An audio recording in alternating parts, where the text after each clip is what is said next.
Hey, practice owners, Ricky from Med Spa Magic Marketing, and today I wanted to answer a very common question, which is how much should I be spending on marketing and advertising as a med spa or aesthetics practice?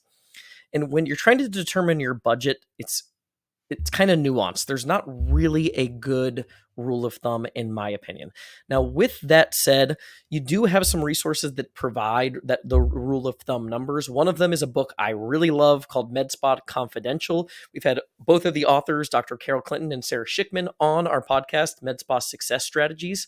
Definitely check that out if you haven't yet. MedSpa Success Strategies podcast on any streaming platform. But they provide some guidelines where basically for a really established practice that's as busy as they want to be, spending as low as 2 to 3% of revenue on marketing and advertising. And then for a practice in growth mode, spending 20 to 30% or more on marketing and advertising to reinvest into the practice.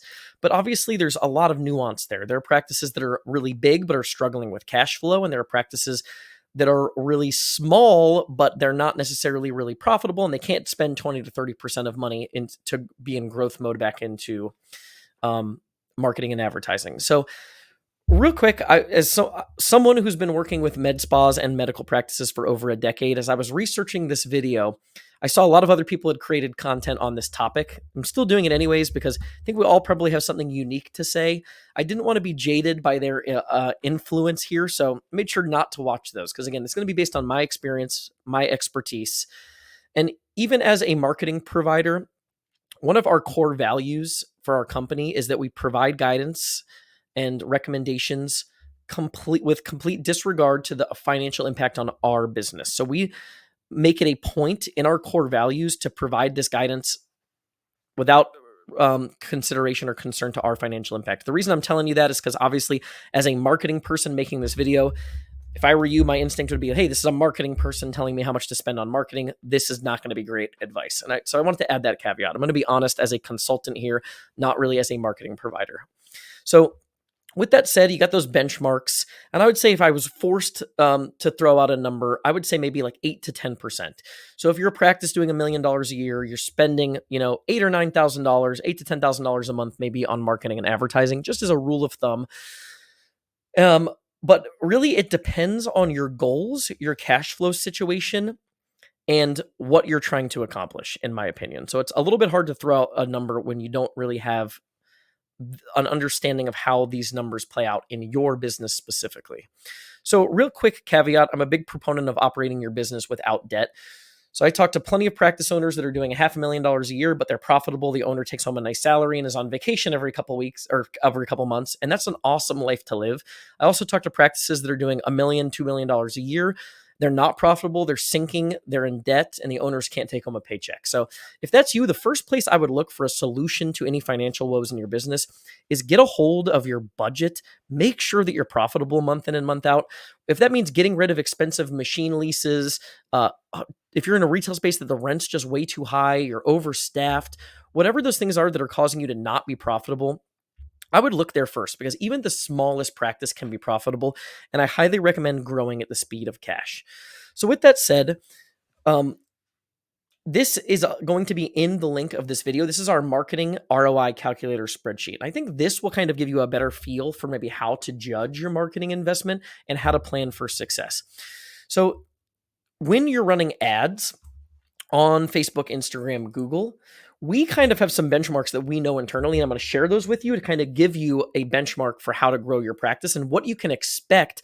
So really, marketing should be an investment that generates ROI. So if that's happening, it's a money printing machine, and you want to do that as much as you can within your capacity to grow. So that's why I think you kind of have to think of the investment and the ROI calculation first and foremost. If it's an expense, you can kind of stick to just a percentage amount, but it really shouldn't be an expense if done properly. So with that said, I'm going to share some of our benchmark numbers. Let's say you're a practice and you're playing with our calculator here and you say, hey, I'm going to spend $5,000 a month total on marketing and advertising. And let's say that includes $2,000 a month for a marketing provider and $3,000 a month on ad spend. And from that, you're getting an extra 250 leads a month that you weren't getting before from your ad campaigns. These are some realistic numbers. So with that said, we know our cost per lead is $20 per lead overall on our total marketing investment. Now, really, I like to measure this just based on ad spend, but for argument's sake and simplicity's sake, I'm putting it all in one bundle. So if you're going to spend $5,000 a month on marketing to generate 250 new leads that you didn't have otherwise at $20 per lead, and then you can convert, let's say, 18% of those on average are going to convert. And again, Google, you're going to convert a higher percentage of the leads, but the leads are more expensive. Facebook, we can get leads for very, very cheap, but they don't convert at as high of a rate. But with that said, the next two numbers you need to know to figure out what your marketing investment can be to see a successful return on investment are your initial revenue. So the average amount of money someone's going to spend with you on their initial visit. And then how much the average patient spends with you over the course of a year. So we know that as we generate new patients, there are going to be some people that come in for this initial visit and never see you again. We calculate that into the average, and then we also calculate the people that love you and they come 6 times a year to see you and they spend thousands of dollars. If we kind of average those out, and we can be, if you don't know these numbers for your practice, I would try to get as close as possible, but be conservative. Give yourself the benefit of the doubt. So don't say $3,000, maybe go more conservative and just say it's $1,000 a year average. What this calculator will do is it'll assign a monthly revenue generated number to the patients that stick with you. So it's saying on average, we know that the average patient is going to spend $1,000 a year. Some will spend $10,000, $8,000, $5,000. Some will only spend $250 and never see us again. But on average, $1,000. What this does is it says for this investment, we now know we're going to get 45 new patients per month, spending $250. So that first month we do this, we're basically seeing a 2 to 1 return on ad spend. And then you have your cost of goods sold. So you're not making a killing with if your numbers play out like this on that first month. But as you start to accrue 45 new patients in June, 45 new patients in July, 45 new patients in August, and now you start to see a percentage of those, some of those people turn into recurring business. We've assigned that monthly dollar amount, which gives us this recurring revenue generated. And this is how you can forecast growth. So over the course of a year doing something like this, you've spent $5,000 a month times 12. You've spent $60,000 in marketing and advertising to generate an extra $382,000 in revenue. And just like stocks have that exponential growth where they always tell you to start investing early and young, marketing does the same thing if it's really truly an investment. And over the course of 24 months, you have these numbers kind of play out. You've done an extra $1.3 million in business you wouldn't have done otherwise. And your monthly revenue coming in from these marketing and advertising initiatives can get you all the way up to being $1 million practice in 24 months, starting from scratch with these numbers forecasted in this manner.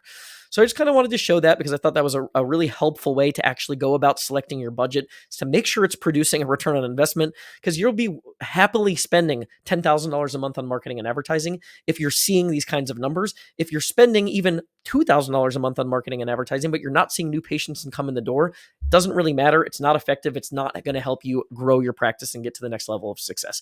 So I hope that was kind of helpful.